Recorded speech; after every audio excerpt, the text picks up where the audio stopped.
দর্শক আসসালামু আলাইকুম।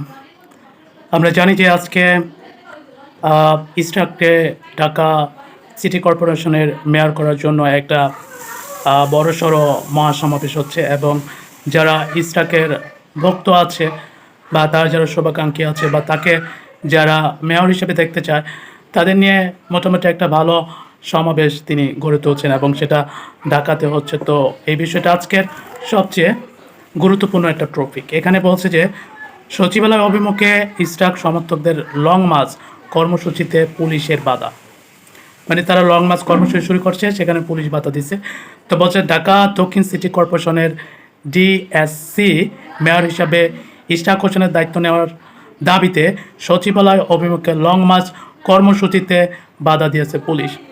তো পুলিশ তো বাধা দিবেই, কারণ পুলিশের কাজ তো এটা। যদি কেউ আন্দোলন করে সেখানে পুলিশ তো বাধা দিবেই।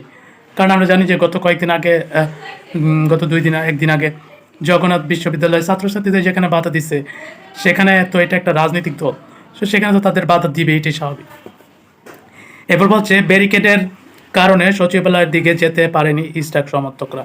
শনিবার 17 মে 11:30টার দিকে ডিএসসির ভবনের সামনে থেকে লং মার্চ শুরু হয়। মিছিলটি গুলিস্তান মাজার 0 পয়েন্ট পল্টন হয়ে প্রেস ক্লাবের সামনে দিয়ে সচিবালয়ের দিকে অগ্রসর হয়ে পুলিশ এতে বাধা দেয়। বাধা পেয়ে মিছিলটি নগর ভবনের সামনে ফিরে আসে। বিক্ষোভকারী শপথ নিয়ে তালবাহানা চলবে না, অবিলম্বে ইশরাক হোসেনের শপথ চাই, জনতার মেয়র ইশরাক ভাই, অন্য কোনো মেয়র নাই, এমন স্লোগানে মুখরিত ছিল তার সেই সমাবেশটি। ইশরাকের সমর্থকরা আগে থেকেই নগর ভবন থেকে সচিবালয় পর্যন্ত লং মার্চ কর্মসূচি ঘোষণা করেছিল। এর অংশ হিসেবে সকালে নগর ভবন অবরুদ্ধ করে তৃতীয় দিনের মতো বিক্ষোভ ও অবস্থান কর্মসূচি পালন করে তারা। পরে নগর ভবন থেকে লং মার্চ শুরু করে। এতদিন সাধারণ কর্মচারীরা বিক্ষোভে অংশ নিয়ে নগর ভবনের সব গেট বন্ধ করে নেয়। মানে এদিন সাধারণ কর্মচারীরাও বিক্ষোভে অংশ নিয়ে নগর ভবনের সবগুলো গেট বন্ধ করে দেয় তারা। তারপর বলছে যে এতে ঢাকা দক্ষিণ সিটি কর্পোরেশনের প্রধান কার্যালয় অচল হয়ে পড়ে। ফলে কোনো সেবা প্রার্থী বা কর্মকর্তা ভবনে প্রবেশ করতে পারেনি।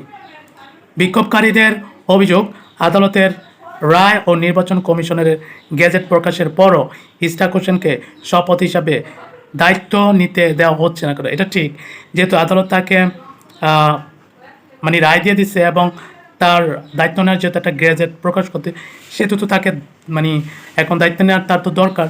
নাহলে আগে কেন তারা সেটা তাকে এই গ্যাজেটটা প্রকাশ করলো কেন?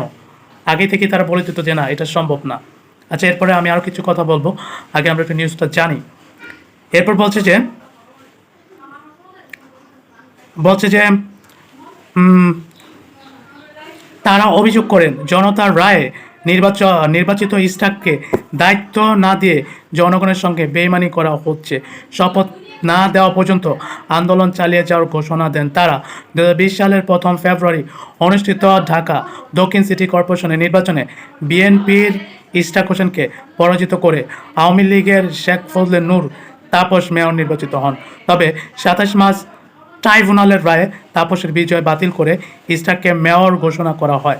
রায়ের কপি পেয়ে 22 এপ্রিল গেজেট প্রকাশের বিষয়ে আইন মন্ত্রণালয়ের পরামর্শ চায় নির্বাচন কমিশনার। এই হচ্ছে পুরা সংবাদটা।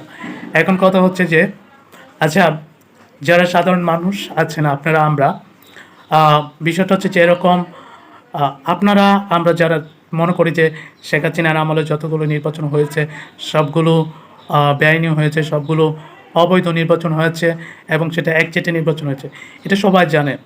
তাহলে এখন ইশরাক মেয়র তো হয়েছে সে শেখ হাসিনার সময়, তাই না? তাহলে শেখ হাসিনার নির্বাচনগুলো যদি অবৈধ হয়ে থাকে, তাহলে ইশরাকের নির্বাচন তো অবৈধ, তাহলে তো সেক্ষেত্রে তার মেয়র হওয়ার কোনো প্রশ্ন আসে না, তাই না? কারণ শেখ হাসিনার নির্বাচনগুলো তো ছিল অবৈধ। এটা বিএনপি বলে, জামাত ইসলাম বলেন, বাংলাদেশের যতগুলো রাজনৈতিক দল আছে সবাই একই কথা স্বীকার করে। কাজেই সেক্ষেত্রে ইশরাক যদি এখন শপথ গ্রহণ করে, যদি দায়িত্ব নেয়, সেটা তো অবৈধ সরকারের সময় নির্বাচিত হওয়ার দায়িত্ব নেওয়া হবে, তাই না? কাজেই এটা তারা যে দাবি করছে সেটাও অবৈধ একটা দাবি, এটা একটা বেআইনি দাবি। আর সেকেন্ড কথা হচ্ছে যে যারা আইন মন্ত্রণালয়ে আছে বা প্রশাসনিক মন্ত্রণালয়ে আছে তারা কীভাবে গ্যাজেট দেওয়ার পরে, আদালত থেকে রায় দেওয়ার পরে এখন তাকে শপথ নিতে দিচ্ছে না কেন? এটার একটা প্রশ্ন।